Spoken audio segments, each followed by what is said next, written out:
There is a standard view about democratic societies and the role of the media within them.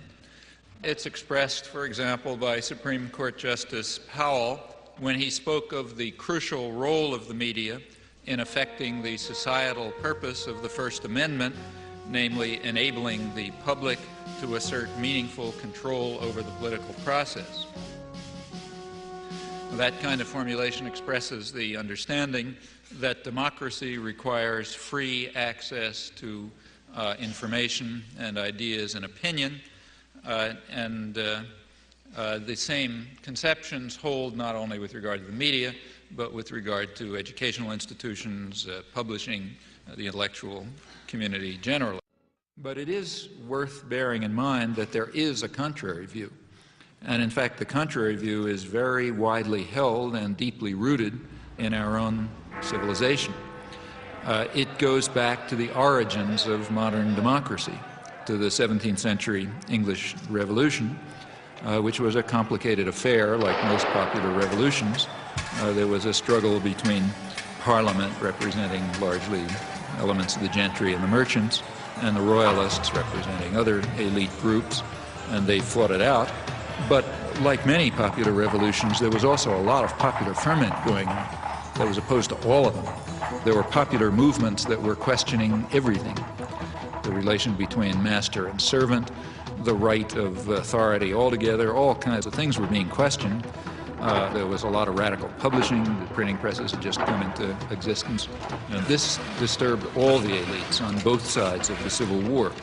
So as one historian pointed out at the time, in 1660, he criticized the radical Democrats, the ones who were calling for what we would call democracy, because they are making the people so curious and so arrogant that they will never find humility enough to submit to a civil rule.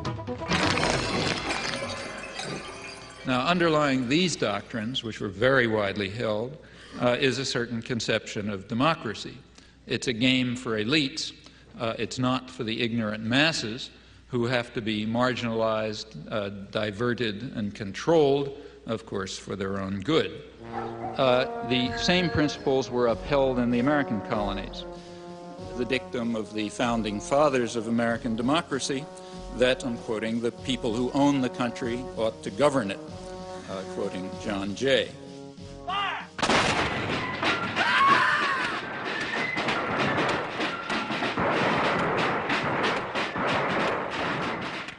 Now, in modern times, for elites, this contrary view about the intellectual life and the media and so on, this contrary view, in fact, is the standard one, I think, apart from rhetorical flourishes.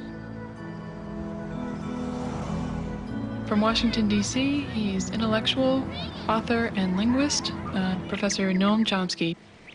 Manufacturing Consent. What is that title meant to describe? Well, the title is actually borrowed from a book by Walter Lippmann, written back around 1921, in which he described what he called the manufacture of consent as a revolution in the practice of democracy. What it amounts to is a technique of control. And he said this was useful and necessary because the common interests, the general concerns of all people, elude the public. The public just isn't up to dealing with them, and they have to be the domain of what he called a specialized class. Notice that that's the opposite of the standard view about democracy. There's a version of this expressed by the highly respected moralist and theologian Reinhold Niebuhr, who was very influential on contemporary policymakers. His view was that rationality belongs to the cool observer, but because of the stupidity of the average man, he follows not reason but faith. And this naive faith requires necessary illusion and emotionally potent oversimplifications, which are provided by the myth maker to keep the ordinary person on course.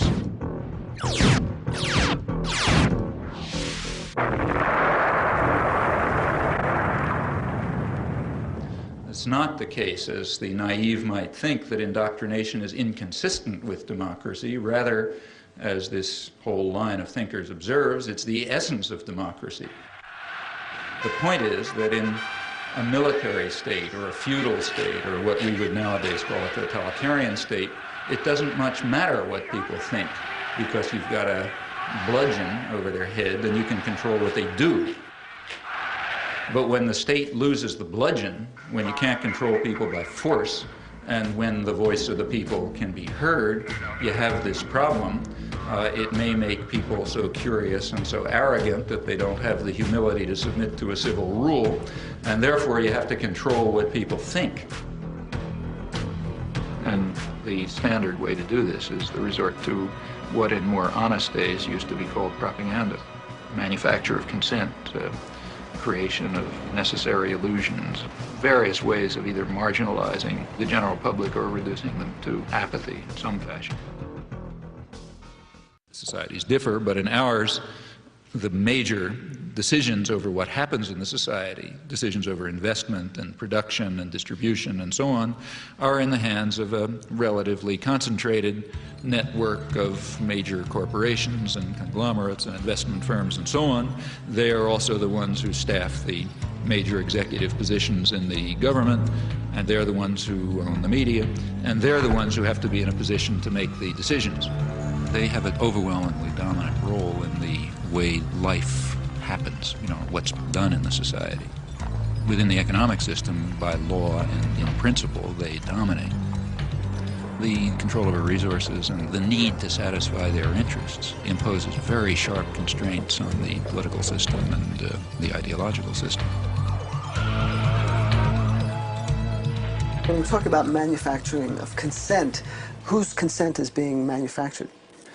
We can, to start with, there are two different groups. We can get into more detail, but at the first level of approximation, there's two targets for propaganda.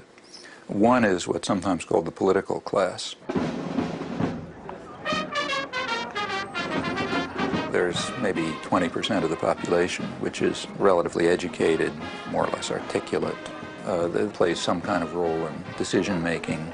They're supposed to sort of participate in social life, either as managers or cultural managers, like, say, teachers and writers and so on.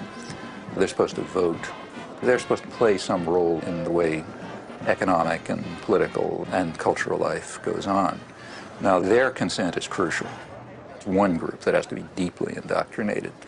Then there's maybe 80% of the population whose main function is to follow orders and not to think, and not to pay attention to anything. And they're the ones who usually pay the cost. All right. Professor Chomsky, you outlined a model with filters that propaganda is sent through on its way to the public. Can you briefly outline those? It's basically an institutional analysis of the major media, what we call a propaganda model. We're talking primarily about the national media, those media that sort of set a general agenda that others more or less adhere to the extent that they even pay much attention to national or international affairs. Now, the elite media are the sort of the agenda-setting media. That means the New York Times, the Washington Post, the major television channels, and so on. They set the general framework. Local media more or less adapt to their structure. World News. Gives a soundbite that says that there's a beachhead. I think 628 is a good one. Yeah, but I think 6 is a good start. This is the operative soundbite for us. He's ours, and he really knows how to time it. We've got a minute for all the time, so that's... I love this soundbite. Okay, And they do this in all sorts of ways, by selection of topics, by distribution of concerns, by emphasis and framing of issues, by filtering of information, by bounding of debate within certain limits. 2.5 minutes to air. 45 seconds. They determine, they select, they shape, they control, they restrict in order to serve the interests of dominant elite groups in the society. There is an unusual amount of attention focused today on the 5 nations of Central America.